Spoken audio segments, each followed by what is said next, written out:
In fact, ever since the Dreaming album, we have heard nothing from Kate until now. And the release of a new LP, Hounds of Love on one side, The Ninth Wave on the other. A concept piece that's prefaced with these words from Tennyson. Wave after wave, each mightier than the last, till last a ninth one, gathering half the deep, and full of voices slowly rose and plunged roaring, and all the wave was in a flame. From now till 6:30, we bring you our exclusive interview with Kate Bush and hear tracks from the new LP from Compact Disc. What better way to start with everyone's introduction to Hounds of Love, the current single, Running Up That Hill. Running Up That Hill from Hounds of Love, now the new Kate Bush album, or one side of the album I should say, it's really called that. 3 years, Kate. It seems a very long time since the last album. What have you been doing? Yeah, so I think this is the one question that is inevitable, really, isn't it? Well, after the last album, I had to take a break in order to create a new energy for this album. If I'd have started writing straight away without getting new stimulus, it would have been exactly the same energy that was on the last album. And I wanted to go for a very different kind of music, more positive, I think. And also I wanted to be brave enough to go ahead with the idea of a second side of the album actually being a form of concept, which took a bit of time to actually get up the courage to do. And it must obviously take a long time to write. I think we'll talk about that in detail when we play some tracks. But I mean, everyone's calling you Greta Garbo and Lord Lucan and people like this, aren't they? To disappear for 3 years, you know. It must have been quite a difficult decision to take that long over it, really. Well, I think the best decisions that I've made have happened in the last 3 years. I moved out of London. I spent some time at home, which I needed to do. Got in some new stimulus, found a new dance teacher, and most importantly, built and equipped our own recording studio, which we then recorded all the material in. So does that mean then that you've got the freedom and the time to really experiment? Absolutely. One of the worst things about working in commercial studios is, besides the distractions of outsiders and phones all the time, is that it's costing a phenomenal amount of money every hour. And if you want to experiment with things that take maybe a day and you want to go away and think about them, it's just prohibitive. You can't work that way. But now, you see, one of the reasons that people must think that you disappeared was that the last album didn't go down terribly well with a lot of people, did it? I mean, is that disappointing and depressing? Well, no, it's not actually. I mean, what I find strange is that particularly the media approach to the record was that it was not successful. But for me, I felt it was incredibly successful in that it made the top 3 in this country straight away. And I think the problem was that the singles didn't do well. But the one single that did do well off that album was timed a year before the release of the album, so perhaps it wasn't timed very well. But I was really pleased with that album, and I think the feedback that I've been getting as people gradually get into it is wonderful. I'm very pleased. And what I wanted to do is get rid of the problems I'd had on the last album, i.e. demos that I then had to totally recreate from scratch in the master studio, which I can do properly here, where I come in and actually write the tracks in the studio. Well, now, look, we've talked about there being 2 distinct sides to the album, and the Hounds of Love one, which is like individual songs as such, they all seem to be interested in a particular area. I mean, you're going into the way relationships work. I mean, is this a preoccupation in terms of your lyrics, do you think? I think it's to do with my life, that relationships are incredibly important, as I think they are in everyone's life. I think the vast majority of pieces of work that are written about are to do with relationships between people, because that's what it's all about, really, isn't it? The feedback and the interlinking and the not working of people together. It's a fascinating thing. And funnily enough, of course, it goes back to Wuthering Heights, doesn't it, really? I mean, that sort of, that sort of almost destructive relationship, the destructive attraction. Has it always been an interest and a lyrical interest for you? Yes, I think so. And again, it's a lyrical interest because it does interest me, the way that people can tear each other apart and yet they love each other. I think it's an irony. I think it's the irony of situations that are fascinating. I don't want to press you and talk in personal terms, but clearly it has a personal reference as well, doesn't it? I mean, a personal relevance, I suppose, any lyric that you write. I think so, in as much as it's expressing how I feel at that time, but then it's not necessarily autobiographical, which is something that does tend to be pushed on writers. As soon as they sing a lyric from a personal point of view, where they sing, I do this, I think this, it's not necessarily autobiographical, but it is expressing something that you feel at that time, perhaps about someone else rather than yourself. Let's play another song from the album anyway, The Big Sky. Introduce this for us. The Big Sky is really about someone sitting, watching clouds in the way they change. And I very much wanted to get a very positive feeling musically, again, that went with the lyrics, and the sense of perhaps the second flood coming, and how perhaps it's the fools who are the ones that aren't the fools. The new Kate Bush album, Hounds of Love. Kate's talking about it with us this afternoon. Extraordinary vocal tricks going on there. I mean, this is obviously what the experimentation you've been doing in the studio here.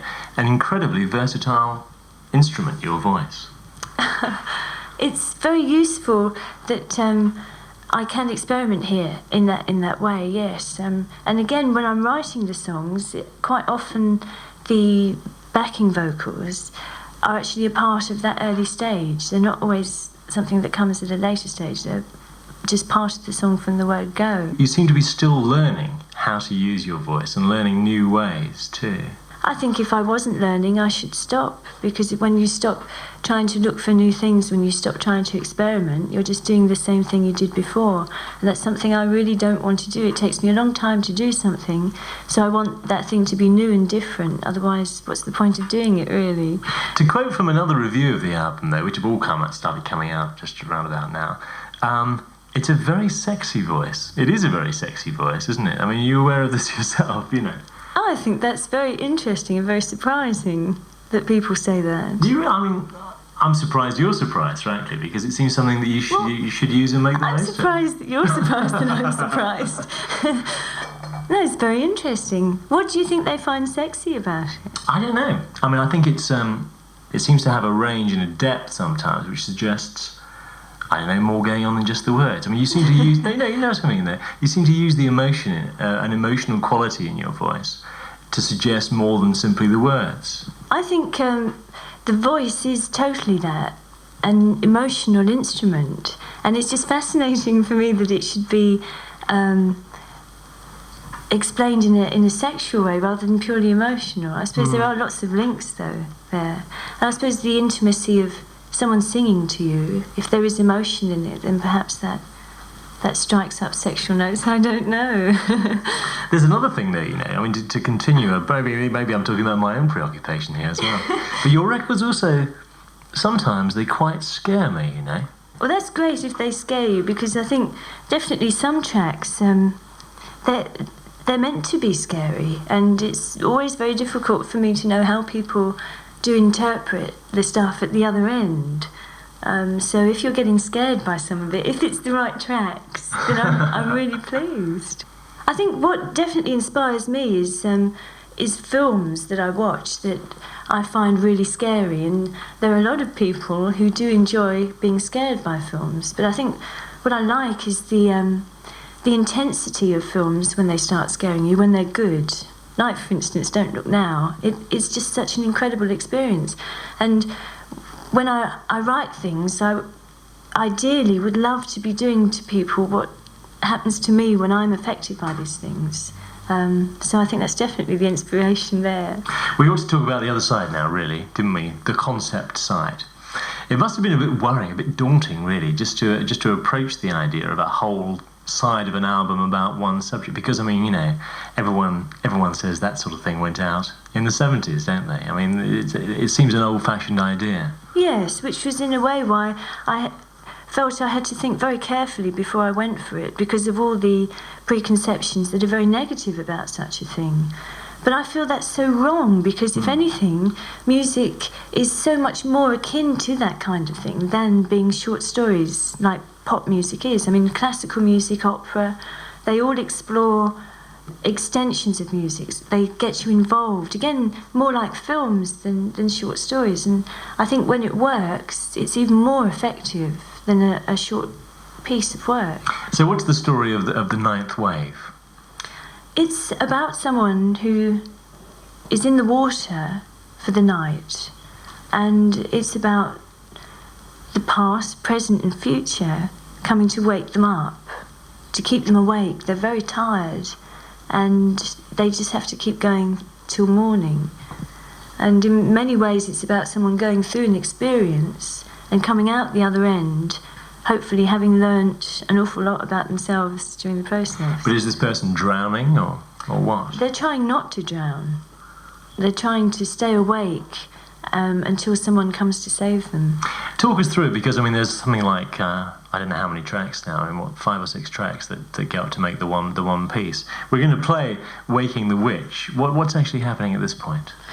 At this point they've just been woken up by friends who have come to stop them drowning as they go under the water, and as they surface they see someone in the distance who comes close, and as they do, it's a witch finder, and it's the whole thing of having just saved themselves from drowning. There's now this apparition that is trying to drown them again, in this sort of parallel story of a witch finder trying to drown the witch. Whether she's innocent or guilty, she will die, and the water's the linking factor, really. The second side of the new Kate Bush album, it seems to be based on Tennyson. I mean, there's some words anyway on the sleeve from Tennyson. Yes, that was really something that came after the concept, in that I felt it was always nice to have a passage that was used to quote a situation that came from a poet. I've always liked that, again, when I've read books or whatever, and there's a little passage at the front that sort of sums it up. And the quote that we chose was from The Coming of Arthur, and it's really Tennyson talking about how he feels that waves work in a series of 9, and so there's a big build-up and a complete cycle within 9 waves, which seemed rather nicely relevant to what we were doing here. It's very demanding, I think, a very demanding piece. I mean, lyrically especially, by which I mean I'm not absolutely certain about what goes on, but I think that's probably a good thing, isn't it? Yes, I would very much like the idea of people listening to the album again and again, and as they hear it more, they go deeper into it. But what's nice is the feedback I've had so far. People are so aware of what's happening in there. It's very pleasing, because again, you're never sure if it's a bit too obscure for people to grasp, especially say 2-3 listens. But so many people really have understood what's happening in there. Is that a compromise that you feel yourself having to make all the time? That something that's satisfying to you still has to be direct enough to get through to people fairly quickly, at least? No. No, I think I always tend to just write something hoping that I've done the best for that particular song or whatever it is, and then just hope that people understand and like it. I don't think you can compromise because you're not sure, because they could well be where you are in your head, so I think you have to play to that. I suppose the danger is, someone in your position can get very cut off. Yes, I think it's important that you certainly don't isolate yourself, especially in terms of just moving with people in the business. But I think to a certain extent you can't help isolation being a predominant thing when you're recording, because especially now I have my home studio, the majority of the time there's only 2 other people in the room with me, and we work very intensely, so it is quite an isolated thing. Again, novelists, for instance, they shut themselves away for hours and they have to discipline themselves to do it. And I think in a way that's the hardest thing, is disciplining yourself in such an isolated situation. It wasn't the joy of performance that encouraged you at the beginning, because people seem to come to music from 2 ways. They either want to go up on stage and do it, or they want to sit in a studio and write and create that way. Yes. I get incredible enjoyment out of both, and they're 2 totally different worlds, which is again why I enjoy both, because they are so different from each other. There's the spontaneity of a tour which you just can't beat, being up on a stage, and if something goes wrong, you just got to cope with it, and everyone's out there with you, hopefully. It's wonderful. And the studio is so rewarding because you can spend as much time, hopefully, creating the best thing you can for that song, which is so important. But you've only ever done one tour. You've only actually ever... Didn't you like it the first time, or what? I loved it. I really loved it, and I learnt such a lot from it that was very important for the things that have come since. But my projects become so involved once I'm in them that there's just been no time to do one. Since that last tour, I needed another 2 albums worth of material, which left me at the end of the last album, and it just didn't feel the right time to tour. So here I am at the end of this album, and if anything, I feel a very strong urge to try and get some visual projects happening before another tour. But it's not that I don't want to, it's just really finding the time and the moment. Are you going to do it again, though? Well, I have been saying for the last 6 years, it must be now, that I would love to. And I would love to. Well, I'm not going to let you get away with this, because obviously you have said it for years. I know. Well, it really depends on this visual project, in inverted commas, because if I can get that together, then that could be an extremely time-consuming process. And if I don't, then there's a very suitable time for a tour. So I think I should just say I would love to. I would have to see what happens. But you put so much effort into that one tour, and people are still talking about it. I remember seeing it on TV, I think, as well. It was on there, wasn't it? Yes. I mean, are you going to have to do all that again? Are you going to have the same approach to the tour as you seem to have the album, you know? That's again the thing, that where you enter a project and, you know, you think you're walking into quite a small room like the TARDIS, but when you get in there it's enormous, and I think that's a bit like nearly everything I do.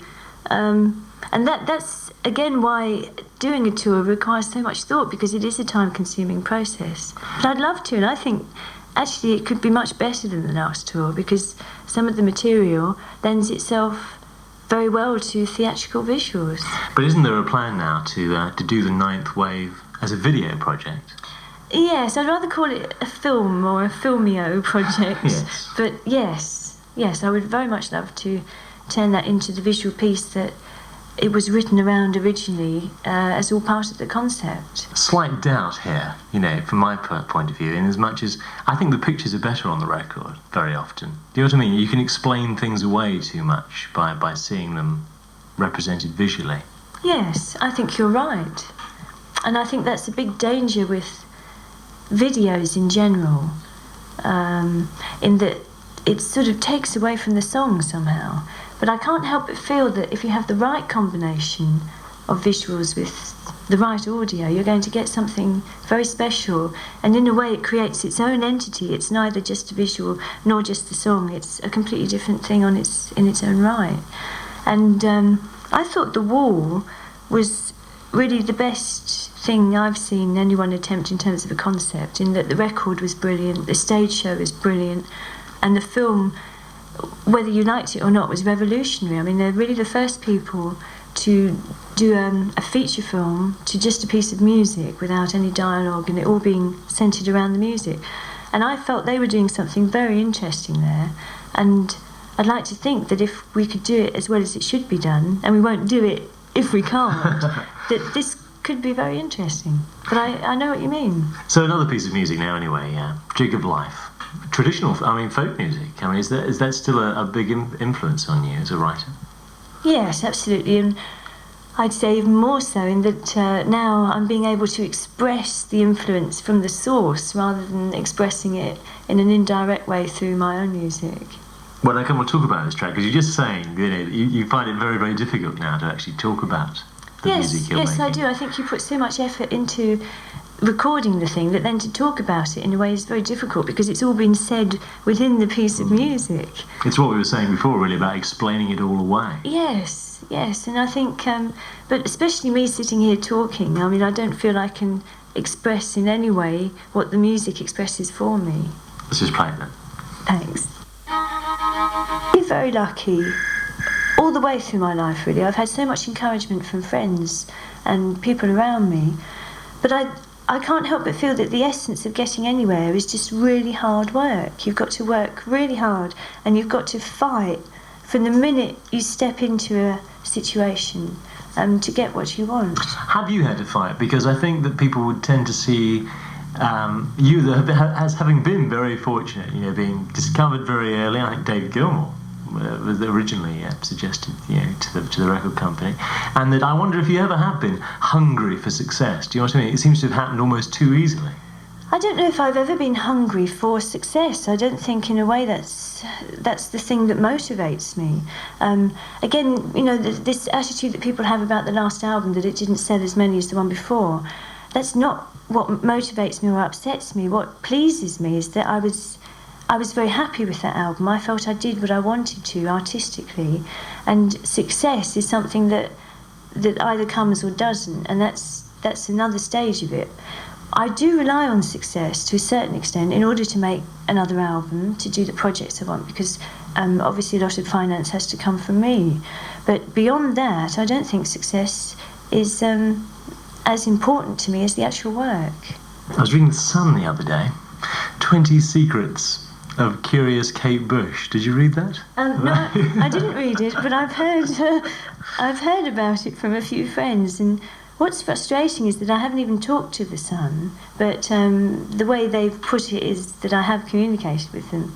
But I suppose in a way it's quite flattering, because it suggests that there's interest in me, however how silly what they write is. But that's what I was going to say, really, because you have come back after 3 years of being away, and there you are. It's as though you've never been away. Does it feel strange? I mean, you must be very pleased that it's been, that you've been welcomed back. I'm very pleased, yes, I am. It's very moving in a way to think that people haven't forgotten me. But from my point of view, it's similar in that I haven't really stopped working for the last 3 years. It was only the break at the beginning of '83 that I took to just try and organise where I wanted to go. And ever since there, we've been getting the studio together and recording and putting out the videos and all that. So I haven't really stopped. No, but the business it doesn't have a very long memory, does it? And people always tell you that people who buy records don't have very long memories either. And I bet people have been reminding you of that fact for the last 3 years. Yes, but I think the fact that I've managed to do it just proves that they're wrong. It's that thing again, you just got to believe in what you feel is right. And I would much rather take the risk of being away for 3 years and coming up with something that I've really worked hard on than putting out an album every year and taking the risk of it not being very good. Will it be another 3 years, though, do you think, before the next album? Oh, God, I hope not. I mean, it's actually very frustrating for me that things take so long. I don't enjoy the way time flies so much when I get involved in projects, but I don't have any choice, because once the project gets a hold of me, really, it just drags me along behind it, and I'm hanging on for dear life, just hoping I can do it justice. So it's really up to the whole process quickening up.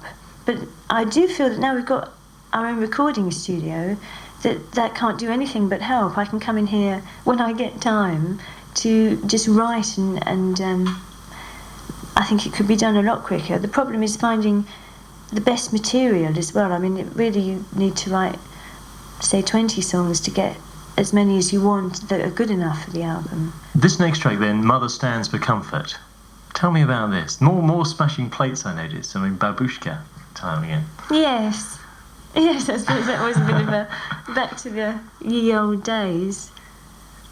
It was one of the few songs that was written around the piano, and it was just the concept of how mothers will hide their sons when they know that they've done something really bad, but they still have that maternal instinct that is much stronger than their feeling of what's right and wrong, and that their child is a part of them. And really, the mother is one of the few people that perhaps would have that extreme of view. Talking about having been picked up so very early, do you think in a way, though, that 16 is almost too young, and that it would have been more valuable for you to have, I don't know, what do you want to call it, a normal life before the record business? No, I don't. I think, again, I was so lucky to, at such an early age, have such a desire to go in one direction, that I wanted to be totally involved in music. And what was brilliant, again, was that although I was being signed by the record company at that time, it wasn't really till 2 years later that I was actually working in the studio on the first album. And during that time, I left school and really started learning about the outside world, travelling and going to dance lessons. And in a way, my whole day was scheduled out as a sort of working towards what was coming up. And I think it's what I wanted. I wanted to be involved in music, and I felt that from then, in order to do it, I would have to work very hard. But was it a sort of conscious self-improvement plan as well? And as much as, if I get good at this, then I ought to put a bit more effort into this area as well. Yes, I was definitely at the age where you start looking into yourself and, wondering, where's life at? Who am I, man? And it was very useful for me because I could use it and channel it into my work. And I just have to say I've really been so lucky that I've been able to do what I want, and from such an early age. But you obviously still are very self-analytical. I mean, I wonder sometimes if you are too much. Do you think sometimes you think too much about it or agonise too much over it all? What particular thing would I be agonising over? No, I don't know, but I mean, your work perhaps, I mean, would you sometimes just love to do something out of the blue? Yes, and I think if I do, then I do that. But I find the obsession of my work really enjoyable, and I think the frustration and the pain is really all part of the end enjoyment, hopefully. But because you're this critical of your own work, or this much of a perfectionist, I suppose, in your own work, are you like that with other people? Are you sometimes very difficult to work with in the studio or on stage? No, I don't think I was difficult to work with on stage because all the people there, we'd all rehearsed for such a long time, we all knew exactly what we were doing. And I don't think I'm difficult, but I'm demanding. I'm very demanding. I work very long hours, and I think some people find that hard. But I like to think that everyone enjoys working with me, or they wouldn't work with me again. And so far, I haven't had anyone refusing to. So. But it's about having high standards, I suppose, isn't it? But I think people that work with you appreciate that. Again, especially in a business where time and money and just personalities force you into situations where you can't do things properly. I think people find it rewarding to be somewhere where the care is being taken. And I think, if anything, they get a great sense of reward out of it themselves for being involved in something where they have had time to put their own care into it. So, another track then from the album, the last one we'll play, Cloud Busting. Is this going to be the next single, I think? Yes, it is. Tell me about this then. This was inspired by a book that I found on a shelf about 9 years ago. It's out of print now, and it's an absolutely beautiful book. It's written from a child's point of view about his father, but it's being written by a very sad adult. And it's magical and very moving, and I suppose the child that's writing it, through the eyes of this child, he must be about 12, and his father is everything to him. It's his complete world. And his father has machines that can make it rain. And they go out together and they make it rain. And his father totally involves his son in a whole world of codes of you mustn't lie, you must be good, you must be soft, you must understand. And all the way along he keeps telling his son that at some point he will probably be taken away because his views are very open and a lot of people are narrow-minded and don't understand them. And really the book does build up to the point where he's taken away. And the rest of the book is about the man trying to cope without his father. It's a very special book. There we go, Cloud Bursting from Kate Bush and the Hounds of Love LP, and that is just about it for this.